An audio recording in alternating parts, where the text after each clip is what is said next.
मान लेता हूं आपकी बात, ठीक है, जैसा आप कहें। कोशिश करता हूं इस जंग से दूर रह पाऊं, लेकिन मैं ये चाहता हूं कि आपके शाना बशाना खड़ा रहूं। शुक्रिया कोसस, शुक्रिया। हम मगर कुछ भी एहतियात के बगैर अब नहीं करेंगे। जानता हूं हमेशा मेरे साथ रहे हो, जान तक खेले हो। अब अगर एनागोल की फतह का हिस्सा बनने की कोशिश करते हो तो उससे शहंशाह बगैर सोचे इंतहाई सख्त सजाओं से तुम्हें नवाजेगा। जानता हूं अच्छी तरह, लेकिन उनकी दी हुई सजाओं से खौफजदा होना मेरा शेवा नहीं है उस्मान साहब। मैं जानता हूं कोसस, बिल्कुल जानता हूं मैं। फिलहाल इससे दूर रहना होगा। बताओ, तैयार हो ना? और बहुत सी जंगें लड़ेंगे, और वो भी कंधे से कंधा मिलाकर। फिलहाल दुश्मन के तौर पर सामने आना होगा। जैसा आप चाहें। क्या करना होगा मुझे बस ये बताएं। तैयार करूं लश्कर को? करो। महसूस हो शहंशाह को कि वो लश्कर मेरे खिलाफ तुम लोगों ने तैयार किया है, मगर असल में तुम मेरे साथ मिलकर लड़ रहे होगे। ठीक कहा आपने। फर्ज करें ऐसा नहीं हो पाता, तला नहीं दिया जाता, उस पर मंजनीखें और तलवारें पहले ही खराब की जा चुकी हैं, तो बताएं क्या करेंगे? मेरे दादा सुलेमान शाह और बाबा अर्तुरुल गाजी मेरे लिए दो चीजें पीछे छोड़ गए। वो है तलवार और साथ में तदबीर। हम लोगों ने सारे अंडे एक ही टोकरी में नहीं डाले, बहुत कुछ अभी हाथ में है। जानता हूं मैं आपको उस्मान साहब, यानी कि कल एनागोल की दीवारों को जबरदस्त जरबों का सामना होगा।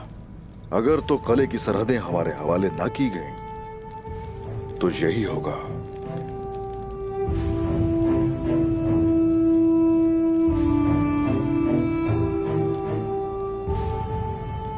बताओ जरा,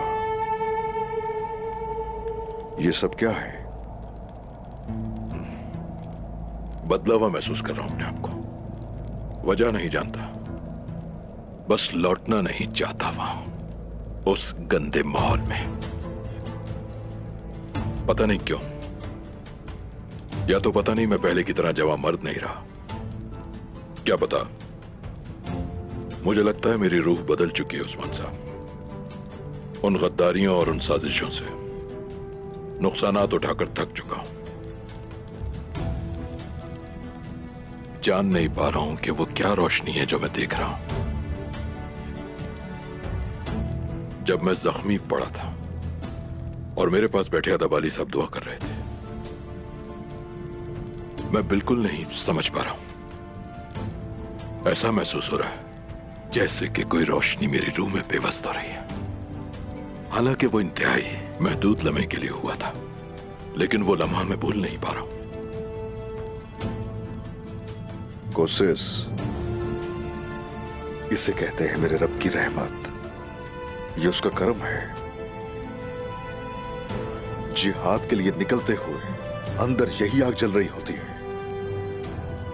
अगर इतना कुछ तुम्हें दुआ के वक्त ही महसूस हो गया है, लेकिन जब अपने रब के सामने गिड़गिड़ाओगे तो कैसा लगेगा, जरा सोचो।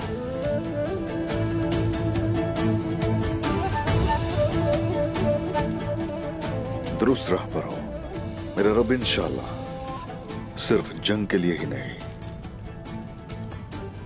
नमाज की सफ में भी खड़ा करेगा दोनों को एक साथ। ऐसा ही होगा इंशाअल्लाह।